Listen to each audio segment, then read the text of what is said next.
get our little 5/16 wrench, press down after we've got it barely started by finger, and we tighten her down until she seats. We don't have to crank down on it, you'll just strip it out. Then we're going to grease everything up in here and pack our cup with grease. Make sure our little relief hole there for the grease is facing inboard, as Moog says. And ooze all that into there, especially if you don't have a greasable fitting.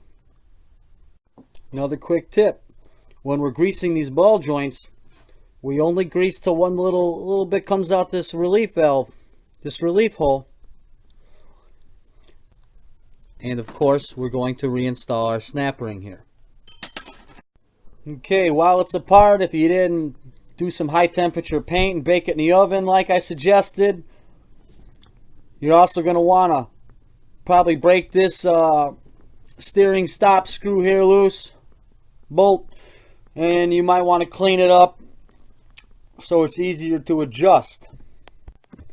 Also, don't forget, we just replaced worn suspension parts, meaning we're going to want to put that tire on the back, rotate the tires front to back. Okay, you can't just tighten the bottom. Alright, it'll just spin the ball.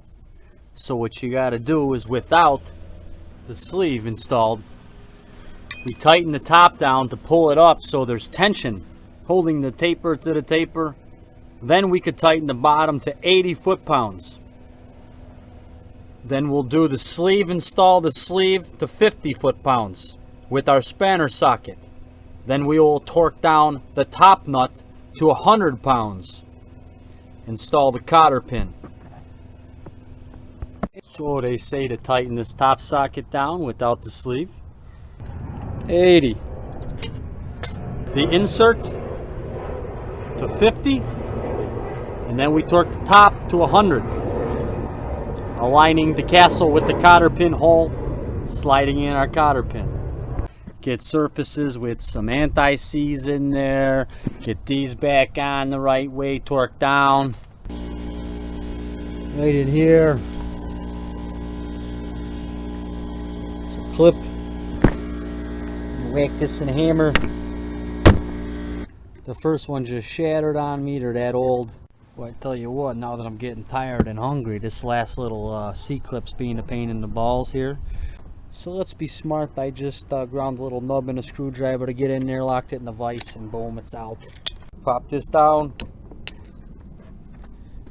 You might dent it, ding it up.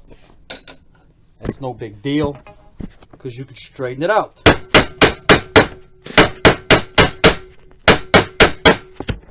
And we beat this down. So that works, and that comes out.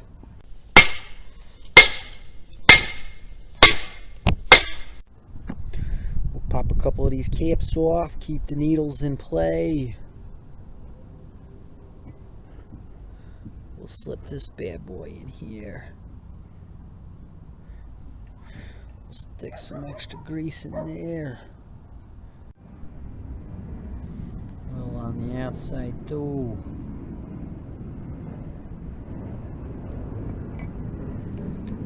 Son of a... Oh yeah.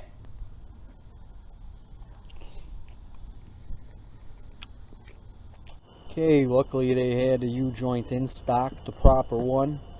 So we're installing this new boy here.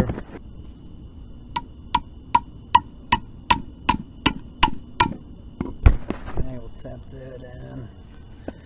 Roll over. Get a little extra grease in there.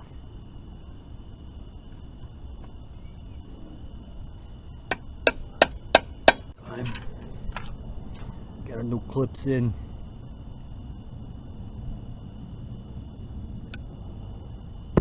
Tap the other one down.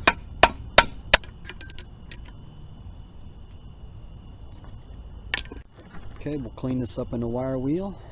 Slip her back in. Alright, now, if the joint doesn't move freely back and forth, up and down, don't panic. Just set her back down after you've installed your clips and just give her a light Flip it over. Same thing. Same thing and the same thing. Cleaned it out in here. Just to keep this from rusting, we cleaned this up again. It was all rusty. Spray with some open gear lube here. You know, let me keep some of the corrosion off. I'm gonna carefully slide this in here without dragging it across the bottom of the actual tube there. We don't want to pick up any grit in our splines here. Alright, and here's one more fun tip. If you have the greasable type that has it on the outside here, you got to take it off and put it on once it's in place. Okay, then with the taper, goes facing inward towards the taper, obviously. Dab the threads this end here, the cup going inward. We'll put a little grease in there. Alright guys, it's late. That's all there is to it. Get some extra grease up in there. Okay, we'll get our little Bakelite spacer on there.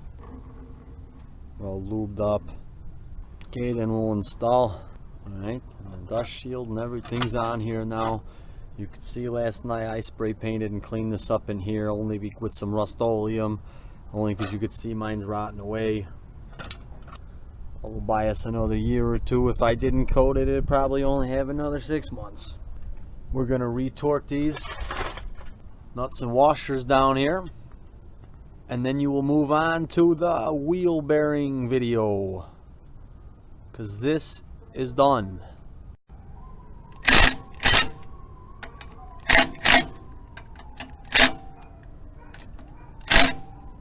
Alright, and that's that. Locked her in 4-wheel drive. Let's go see what happens. Okay, we're back home. Let's check her out. Up and down. We have nothing. We're shaking the whole truck. Side to side. That suspension is so tight. Happy trails until next time.